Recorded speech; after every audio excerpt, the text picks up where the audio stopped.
VK2 X-Ray Bravo Mobile. Mobile station, go ahead.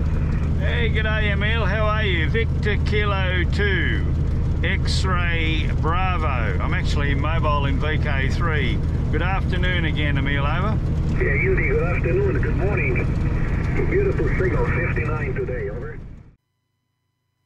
Well, some people go, "G'day YouTube, what's up, here's your guy," whatever. No. For one, in my case, it'd probably be culturally appropriation. And for two, that ain't me. I'm just an old dinosaur. Old white dinosaur. Alrighty, so the purpose of this video. My name is Indy, VK2 X-Ray Bravo. And I've been, I'm a truck driver, but I've been an amateur as well, amateur radio enthusiast for between 4 and 5 decades. Been a while anyway. And people often say to me, "Oh, Indy, you got a bit of flash gear there." Well, maybe. But I've accumulated that over 4 decades. And I've built up to it. You know, I've bought cheaper equipment and then sold it and bought something a bit better from the proceeds and also kicking a bit of money in. And it's like anything else, you know. You start off with a little house and then you buy a bit better one or in a better neighbourhood or whatever you do. I don't know.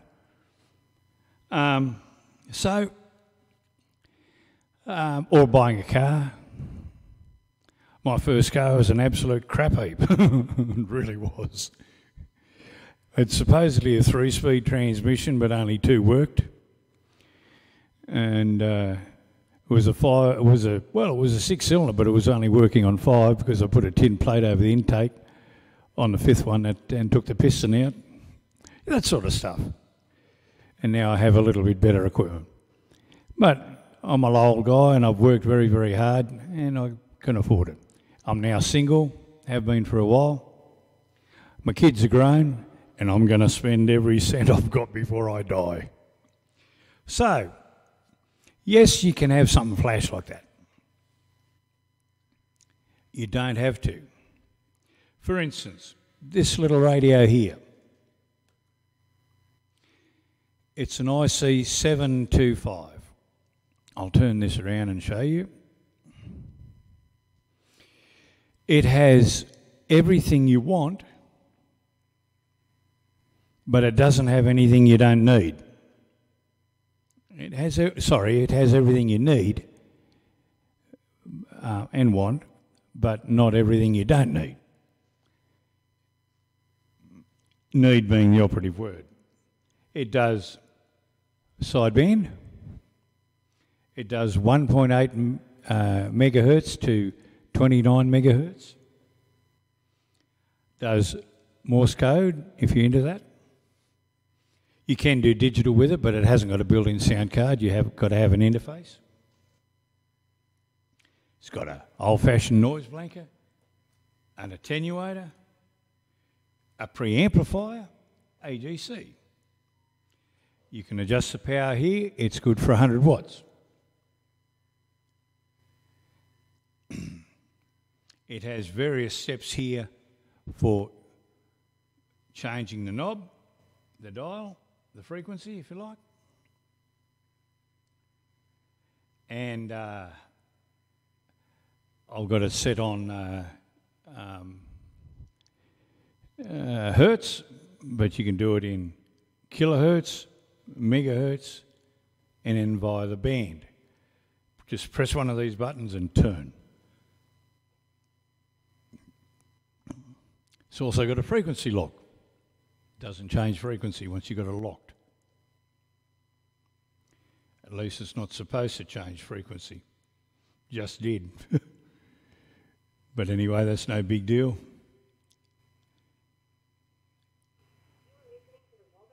And there's another radio going off in the background. You can put an external tuner on it. It's got a root increment tuning, which is, in the old days, to say CB was what your clarifier was, a receive-only clarifier. It's got several memories. It's got 2 VFOs in it. All that stuff that you need. 100 watts. Good little radio. I don't know what they're worth these days, but I'm sure you can probably pick them up for $250 maybe, $300. I wouldn't get anything older than that. I mean, you can pick up Kenwood TS 430s and that, but they're starting to get long in the tooth. Pick up old Yaesu FT7Bs and that, but they're starting to get really old and you're going to have trouble with them. You know, they'll need recapping and what have you. Unless you know how to do all of that, just buy one that's either been recapped and in good order, or buy one about as recent as that. Don't go any older at all. So that's not all that dear. Let's say $300. That up there, which you probably can't see because this microphone's in the way, that's a quad band radio. It covers 10 metres, 6 metres, 2 metres and 70 centimetres. It's 28, 29 megs, 50, 52 megs, 144 megs and 430 megs. FM only. It might do AM as well, but certainly FM only. It's all I use that for is just for the local repeaters and so on, which you heard a minute ago, although that was probably out of a different radio. Pick up one of those for a little bit less probably than one of these, although it's more modern. So, 2 radios, $500 covers all your bands. No worries. Seriously, no worries. You don't need all of that stuff. Then I'll pick this up. I'll try to. You'll need a power supply to run them. Over there are several power supplies.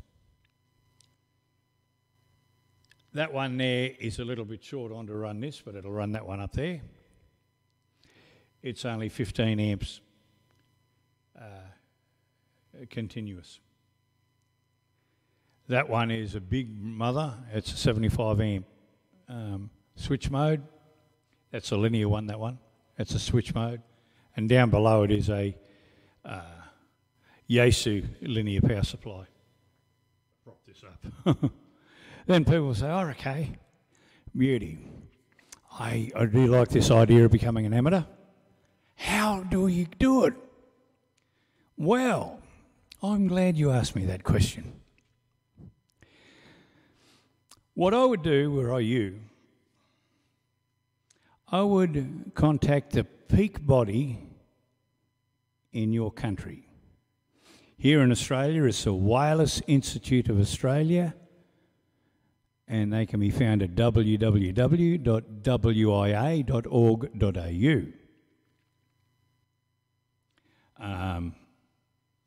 I'll just check some of these.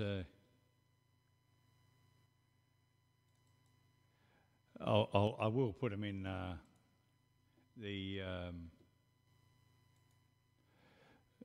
the information down below, but so that's the wia.org. Then you have in Great Britain RSGB, which is the Radio Society of Great Britain, and their web address is https:// the usual bit, rsgb.org. Then, of course, there's the ARRL in the United States of America, which stands for the American Radio Relay League. Sounds pretty flash. I'm actually a member there as well as a WIA. And their website is all the W's, ARRL.org. That's ARRL.org for you Americans that insist on sounding like a seal. And then Canadian amateur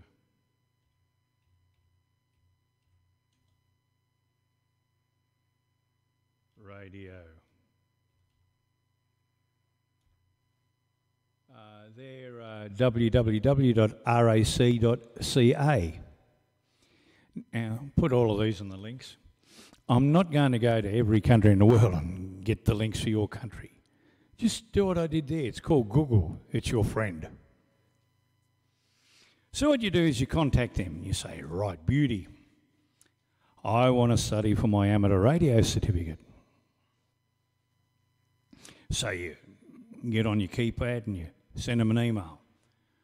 I live at Upper Kumbuck Whoop Whoop, and I'm looking to study for my amateur radio certificate of proficiency.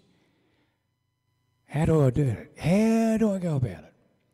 And they'll say, oh, dear Indy, we would suggest that you go and contact, for instance, in my area here, the Wagga Wagga Amateur Radio Club, which is about 2.5 hours that way. I'm in a remote area, eh? So I would contact them and they would say, yes, Indy, we've got a course coming up at such and such a time. Now, a lot of these courses nowadays are held remotely via Zoom and things like that. So you contact your local club via the peak organisation and they will help you to study for your licence. They'll probably Elmer you, coach you, whatever. Might put you in touch with an old guy. And look, there are old guys that are set in their ways. I'm an old guy and I'm set in my way. I've earned the right to be an old guy and set in my ways. You know, I don't want to do FT8 and all of that other crap. It's good for people who want to do it. The hobby's big enough for everybody. I don't want to do it. So I don't. I won't look down on you because you want to do it, and I will render you all the help I can. You'll have some blokes that'll say, oh, well, you should know that. Well, yeah, say, well, yeah, but I don't. I'm asking the question because I don't know. Would you mind helping me? You know, that argument about sad hams doesn't hold water with me because there's two parts to it. You've both got to be prepared to put in and give ground. So, they'll help you get your licence. Now, in Australia, there are 3 classes of amateur radio licence. There's what's called the foundation, which is an entry level. Basically, if you know not to put your finger in the light socket, you know how to hook the wires up so you don't blow the guts out of your radio, you know how to hook an antenna up. You don't have to build an antenna, but you know how to hook an antenna up. And they give you a practical test on operating the damn thing. If you can do all of that, you will pass. No doubt in my mind that you'll pass. Maybe a little bit of application, but you will pass. That's here in Australia. The next class up here is called the, I don't know, general, probably. Standard, that's right, standard. Used to be called the novice once upon a time, which is what my original licence was. Excuse me. Now, the foundation, you are allowed 80 metres, some of 80 metres, some of 40 metres, 15 metres, 10 metres, 2 metres and 70 centimetres. The conversion of that is 3.5 megs, 7 megs, 21 megs, 28 to 29 megs in there somewhere. I'm allowed beyond that, so I don't bother keeping up with that stuff. 140 megs and 440 megs. The standard are allowed 80, 40. I'm not sure if they're allowed the WARC bands. I don't think they are. They're allowed on 20 metres. 10, 15 and so on. The foundation are restricted to 10 watts PP single sideband. They are allowed some digital modes, but with restricted output. The standard is allowed 100 watts PEP and most modes, probably all modes. And pretty generous band allocations. Then you've got what used to be called a full call, or the unrestricted licence here in Australia. It's now called the advanced, which is what I hold. And no, it doesn't make me a genius, just I hold it. Have done for 30 or something years, 35 years or something. And we're allowed all amateur bands. So anything that's on that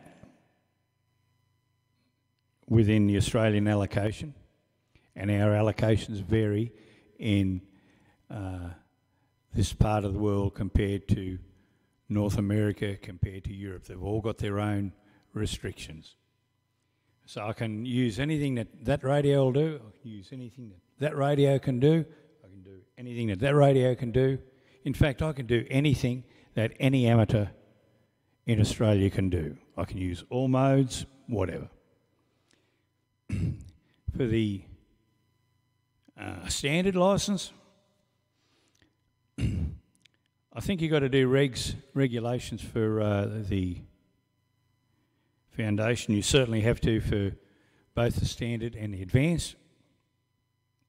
And you don't have to do them in that order. If you want to go out and do your advanced straight away, you can. So you do your regulations, which tells you where you can and can't transmit, etc., etc., etc. And you do your theory. Now, the theory required as a standard is if the foundation is that much theory, the standard's about that much theory, and the full core's about that much theory.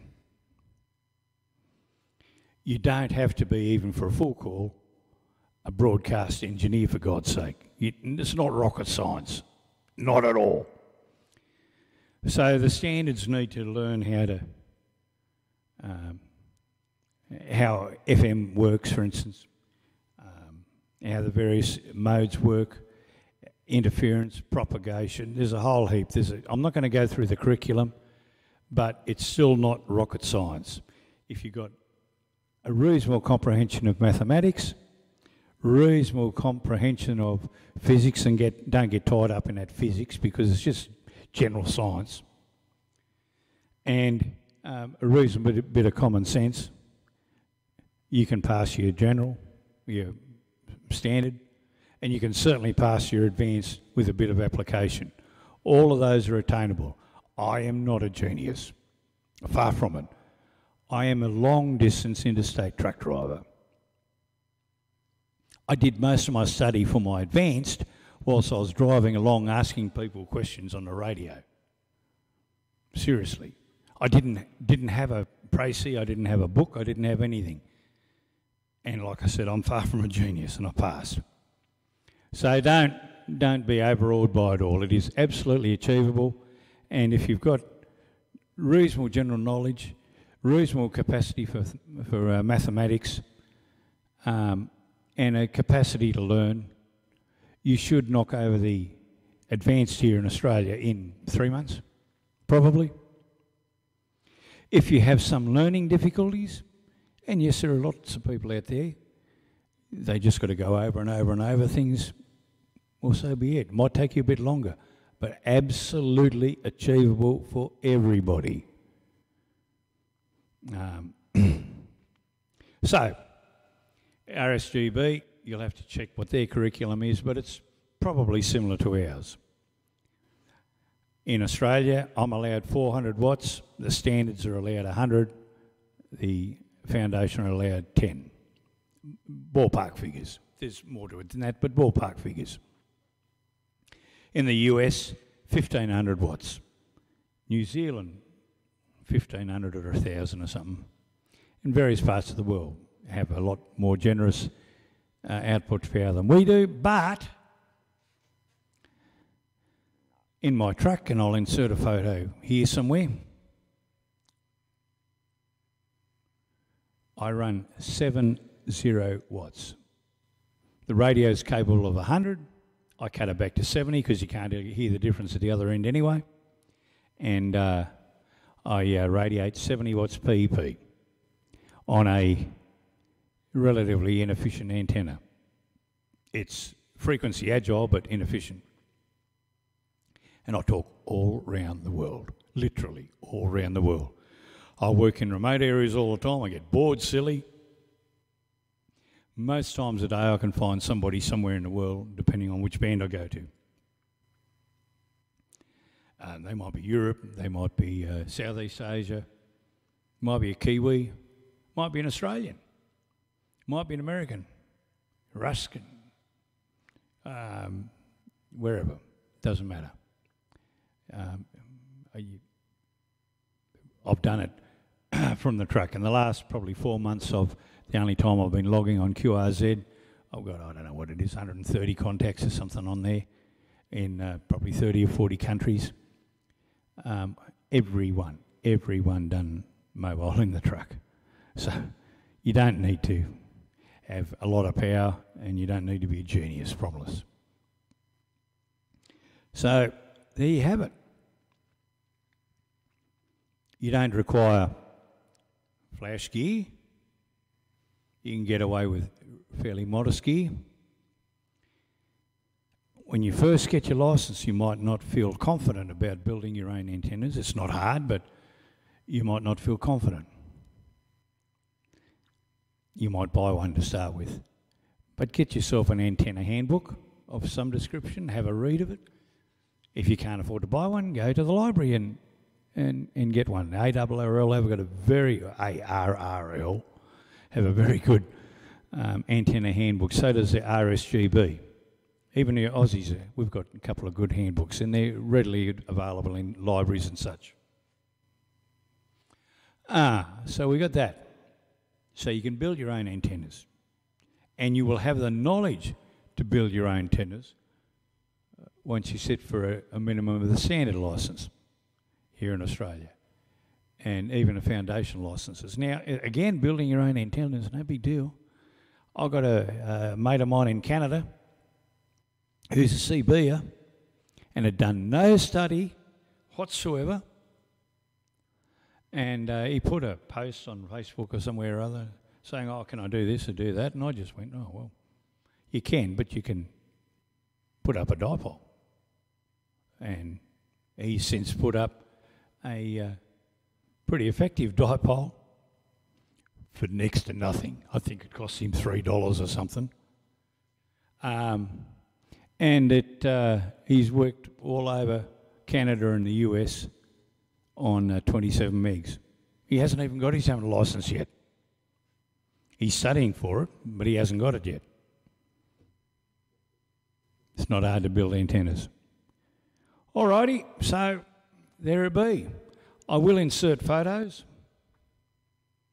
of that radio, maybe, if I can find a good one on the interwebs. That one, which are ballpark figures, is all you need. I'll probably put it at the end, but I might put it in the middle. I'll put one on my truck. And there you go. I hope you'll consider the hobby. It's been very good for me for 4.5 decades or something. And I'm sure it can be equally as enjoyable for you. And there are all sorts of modes. I do myself. I used to do a bit of packet radio, which I'm not really into. and it's gone by the way now. But I do a little bit of slow scan television, and I'll show pictures that we sort of do with that. But mostly I'm a yabberer. Do a bit of construction, but not a lot, not these days. I'm getting too blind, and I solder my finger and everything else except what I'm aiming at. And my vision out there, by the way, is really good. But when I come in closer, you so, there are so many avenues for you in amateur radio if you choose to pursue it, and I hope you do. All right, as we say in the hobby, best 73s, and I'll put some links in the description down the bottom. Thank you for visiting if you did, and if you stayed this long, my commiserations to you. Cheers and all the very best to you. How do I stop this? I've done another version of this a minute ago, and I saved it. But there was no audio. I had a setting wrong. Cheers. Uru.